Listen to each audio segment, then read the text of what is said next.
한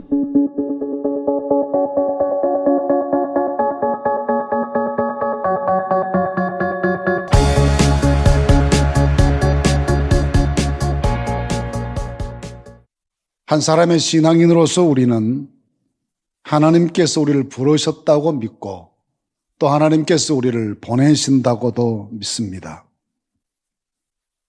그러나 우리 모두는 자주 모여 말하는 것은 익숙하지만 흩어져 책임 감당하는 것에 대해서는 부담스러워하거나 책임의 수행이 자기 개인의 이익과 배치될 때에는 주저하지 않고 저항하는 모습을 많이 보이기도 합니다.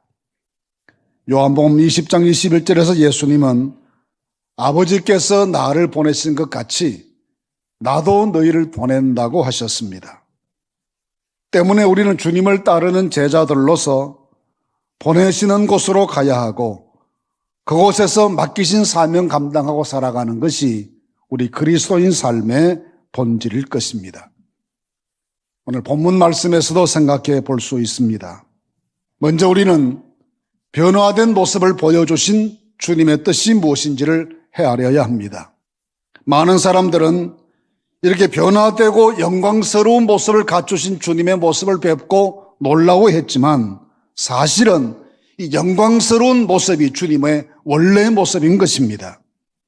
그러나 이 지극한 영광의 주님께서 세상에 오실 때에는 초라한 모습으로 오시고 가난한 자로 오시고 무력한 자로 오시고 버림받은 자의 비천한 모습으로 오셨습니다.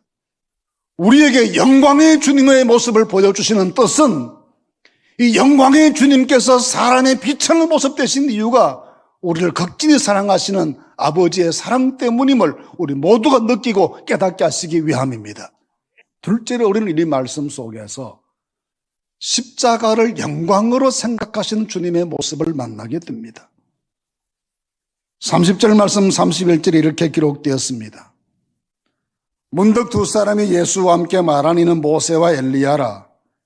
영광 중에 나타나서 장차 예수께서 예루살렘에서 별세하실 것을 말할세라고 했습니다.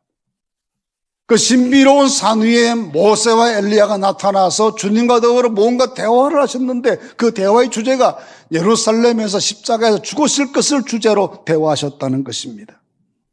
우리가 보통 생각하는 영광은 정복하는 것, 지배자가 되는 것, 명예를 얻는 것, 그리고 승리하는 것, 이것이 영광입니다.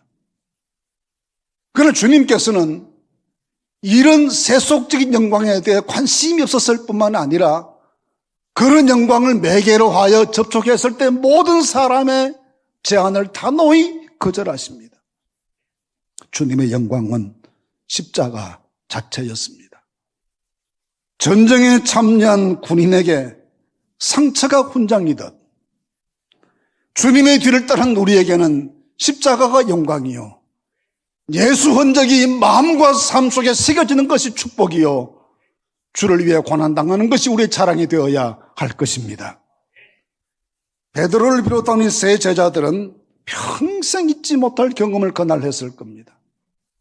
너무 은혜가 충만한 순간이어서 계속 이 은혜로움에 젖어 있고 싶고 거기에서 깨어나고 벗어나고 싶지가 않았을 겁니다. 그래서 베드로가 초막셋을 지읍시다라고 제안했지만 주님은 베드로의 그 제안에 대꾸하지 않으십니다. 그리고 앞장서 걸어서 산 밑으로 내려오십니다. 그리고는 호련히 귀신 들린 아이로 인해 고통당하는 이 어려운 현장에 불쑥 나타나셨습니다. 주님이 만나셨던 그 자리는 귀신 들려 병든 아들을 가진 나비가 아들을 고치기 위해 애절함으로 안타깝게 소리 지르는 고통과 비극의 현장 그 자체입니다. 이것이 우리가 살아가는 삶의 현장, 현실입니다. 이런 현실은 누구든지 만들고 싶지도 않고 만나고 싶지도 않고 그 현실 속에 참여해서 발을 담그고 함께 느껴보고 싶지도 않습니다.